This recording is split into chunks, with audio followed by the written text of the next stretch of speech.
Good morning friends. आज के इस वीडियो में हम लोग एनालिटिकल करेंगे कल पटना में जो कुछ भी हुआ या सरकार जो कुछ भी हम लोगों के साथ कर रही है, यानी कि STET के जो भी कैंडिडेट हैं 2019 वालों के साथ। अब मैं ये तो नहीं पूछूंगा कि आप कैसे हैं, क्योंकि सरकार हम लोगों को अच्छे से रहने का मौका दे कहाँ रही है। अब सरकार भी जान रही है कि जितने भी क्वालिफाइड उम्मीदवार हैं, जो भी क्वालिफाइड कैंडिडेट हैं, वो सारे नियुक्ति के योग्य हैं, क्योंकि सीट से कम ही रिजल्ट हुआ था। लेकिन शायद कहीं ना कहीं वो नहीं चाहती है कि नौकरी मिले। अब सोचने वाली बात है। अब ज़रा सोचिए, पढ़ाई कौन आप करेंगे और आपका नौकरी कोई और छीन रहा है। अब ऐसे घर में बैठेंगे हम लोग, तो बैठने से क्या हो जाएगा? क्या हम लोगों की नौकरी मिलेगी? शर्तिया हम लोगों का नौकरी कोई और छीन के ले जा रहा है, या शायद सरकार हम लोगों को नौकरी देना नहीं चाहती है। करते रहिए पढ़ाई ज़िंदगी भर, कोई मतलब नहीं बनता है। और कल का शिक्षा मंत्री का बयान तो आप लोग सुने ही होंगे। NCTE के नियम का वो हवाला दे रहे थे। भाई, अगर उसी नियम का हवाला दे रहे हैं तो आप इस बात को समझिए कि जो 93,000 फर्जी शिक्षक हैं, उस समय नियम कहाँ चला गया? और जब NCTE का नियम आप बता ही रहे हैं, तो उस नियम के अकॉर्डिंग फिर तो जो मेधा सूची बनता है उसमें B.Ed, ग्रेजुएशन और जो STET का रिजल्ट है वो ऐड होकर के मेधा सूची बनना चाहिए। कहीं ना कहीं ये मेधा सूची में धांधली हुआ है, और हम लोगों को सिर्फ एक ही बात का डिमांड करना है कि जो धांधली हुआ है उसमें सुधार हो। पढ़ाई करें हम, परीक्षा दें हम, और नौकरी, भाई नौकरी आपको नहीं देंगे, वो तो किसी और को देंगे हम। आप एक बात बताइए, बहाली विज्ञापन के आधार पर होता है ना, तो नौकरी देने टाइम वो विज्ञापन वाली बात कहाँ चली जाती है? नौकरी आप विज्ञापन के आधार पर क्यों नहीं देते हैं? इसमें अगर ठीक है, मैं 2011 वालों का भी साथ हूँ, लेकिन एक बात समझिए आप, 2011 के जो कैंडिडेट हैं उनको 10 वर्ष का छूट दे करके बैठाया गया था इस एग्ज़ाम में। तो फिर अलग से उनको फिर से इसमें मर्ज करके कैसे ये किया जा रहा है मामला? कहीं ना कहीं सरकार हम लोगों के साथ दो तरफा गेम खेल रही है।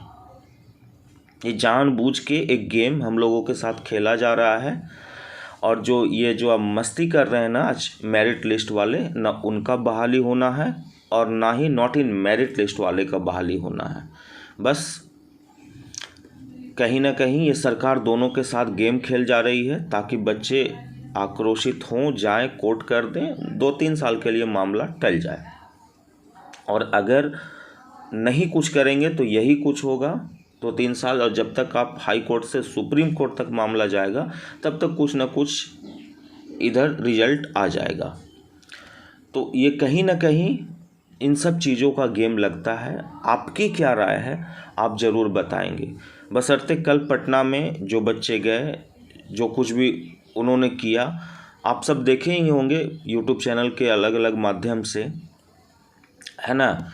एक चीज़ यहाँ पर है कि जितने भी क्वालिफाइड हुए हैं सब लोग मेरिट लिस्ट के अंतर्गत आते हैं, लेकिन जानबूझ करके कहीं ना कहीं उनको मेरिट लिस्ट से बाहर किया गया है।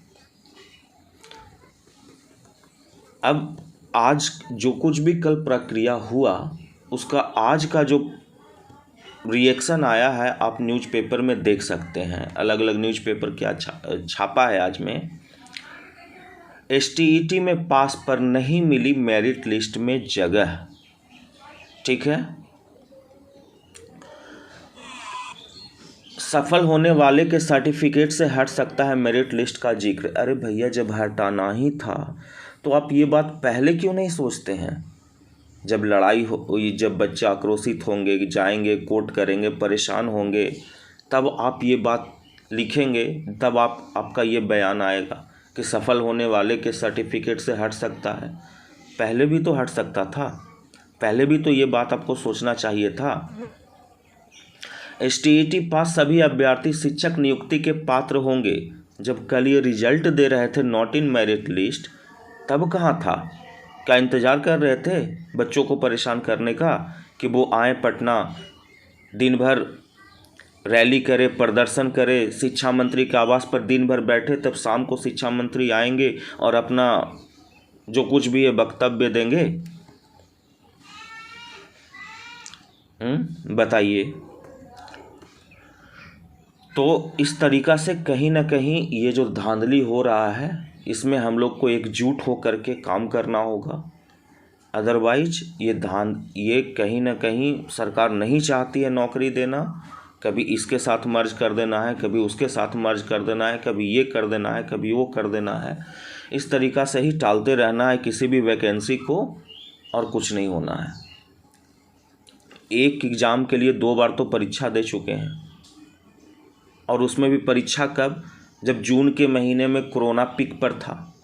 अब बुला रहे हैं बच्चों को, जहाँ आधा बच्चा को ट्रेन नहीं मिल रहा है, किसी को बस नहीं मिल रहा है, बस के छत में बैठ करके जा रहा है पटना एग्ज़ाम देने के लिए। कई बच्चों का एग्ज़ाम तो ऐसे छूट गया, वो कोरोना की वजह से पहुंच नहीं पाए सेंटर तक के।